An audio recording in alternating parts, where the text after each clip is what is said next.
नमस्कार मित्रांनो, मी तुकाराम सुरनर जी आर आणि योजना या यूट्यूब चॅनलमध्ये आपल्या सर्वांचं स्वागत आहे। आजच्या व्हिडिओमध्ये महत्त्वाची माहिती पाहणार आहोत, ती म्हणजे पीक विमा अपडेट लातूर जिल्ह्यासाठी स्पेशल। काय झालेलं आहे की लातूर जिल्ह्यामध्ये संपूर्ण जर अर्ज पाहिले तर अर्ज एकूण जर पाहिले तर 8,87,000च्या आसपास शेतकऱ्यांनी अर्ज केलेले होते आणि त्यापैकी जे काही सप्टेंबर ऑक्टोबरमध्ये 2024च्या खरीप हंगामातील जे काही नुकसान झालेलं होतं आणि त्या नुकसानाअंतर्गत हिस्सा मिळण्यासाठी किंवा त्यांच्यासाठी जे काही क्लेम करणे असतील, तक्रारी करण्यासाठी असतील, तर शेतकऱ्यांनी वैयक्तिक तक्रारी केलेल्या होत्या। त्याच्यामध्ये जर पाहिलं तर 5 लाखाच्या वर तक्रारी केलेल्या होत्या, पण त्यामधून विमा कंपनीनं 1.25 लाखाच्या आसपास तक्रारी डायरेक्टली नाकारल्या होत्या।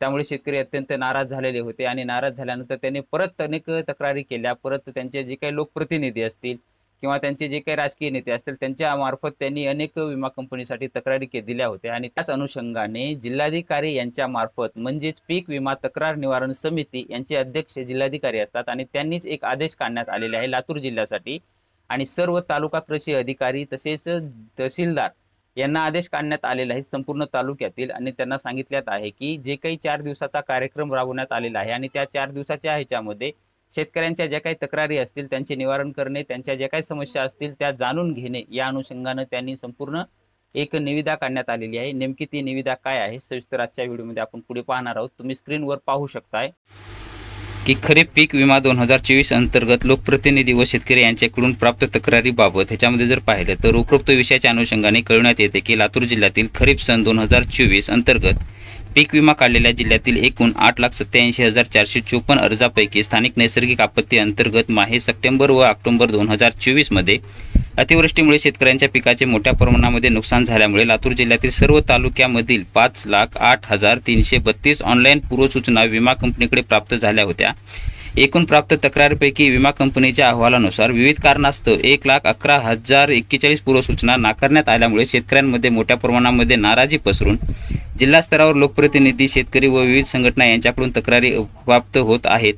त्या अनुषंगाने प्राप्त होणाऱ्या तक्रारींबाबत शासन निर्णयानुसार 6 ऑक्टोबर 2019च्या दिलेल्या सूचना विचारात घेऊन तालुकास्तरीय संबंधित तहसीलदार यांच्या अध्यक्षतेखाली तक्रार निवारण समिती गठीत करण्यात आलेली आहे आणि त्याच ह्याच्यामध्ये विविध लोकप्रतिनिधी, शेतकरी व विविध संघटना यांच्याकडून प्राप्त होणाऱ्या तक्रारींचे निराकरण करण्यासाठी तालुका स्तरावर तहसीलदार यांच्या अध्यक्षतेखाली स्थापन करण्यात आलेल्या समितीने पात्र केलेल्या शेतकऱ्यांच्या तक्रारीबाबत 6 मे, 7 मे, 14 मे आणि 15 मे 25 रोजी विशेष शिबिर आयोजित करून शेतकऱ्यांतून प्राप्त अर्जाची स्वीकारण्यात येणार आहे। त्याचीच पडताळणी करून त्याबाबत तालुकास्तरीय समितीने योग्य तो निर्णय घेऊन सर्व संबंधितांना अवगत करण्यात यावं। या संबंधित कुठल्याही प्रकारची दिरंगाई होणार नाही याची दक्षता घेण्यात यावी आणि कॅम्प आयोजनाबाबत व्यवस्थापक जे काय असतील स्वरूपामध्ये व्यापक प्रसिद्धी सुद्धा देण्यात येणार आहे।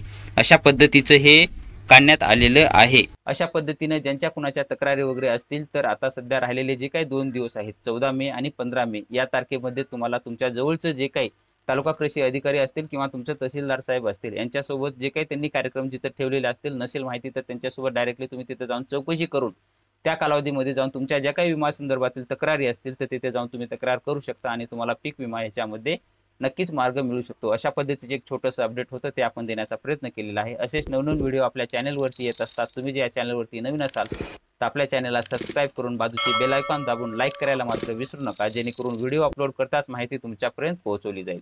भेटूया नवीन माहितीसह नवीन व्हिडिओमध्ये। धन्यवाद।